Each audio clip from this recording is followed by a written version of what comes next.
Fir-replika tiegħu brabta mal-baġit tas-sena d-dieħla l-Prim Ministru Roberta Bela sostna l-importanza ta' aktar miżuri li assiguraw l-investiment fis-settur tas-saħħa.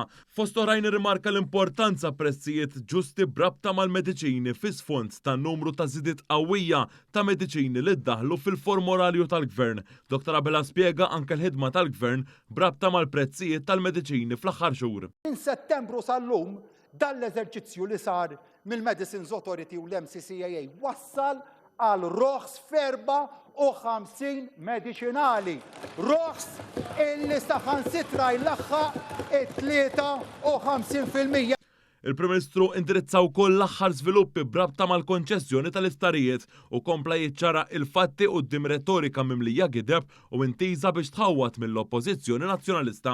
Għas-sena d-dieħla, Sur President, il-vot rikorrenti huwa ta' kważi 75 miljun euro. Fl-aħħar sena ta' Stewart 2022, il-vot rikorrenti kien ta' 69 miljun euro. Jiġifieri kellna nallokaw 6 miljun euro iżjed. Dakinhar għaliex l-amministrazzjoni tal-isptarijiet kienet fidejn Stewart, l-investiment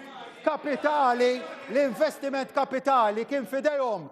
Għas-sena li ġejja għall-investiment kapitali kellna nallokaw 10 miljun euro oħra. Jiġifieri kellna nallokaw 85 miljun euro kontra id-69 miljun euro li allokajna l-aħħar sena ta' Stewart u dan minn barra il-pagi. Dak messekettilhom lin-nies sur kap tal-Oppożizzjoni.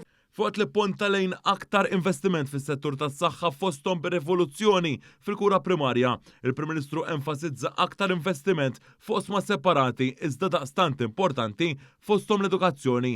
Hawn irrimarka l-importanza tal-għaqal lilin minn dak li tipprova tgħid l-Oppożizzjoni.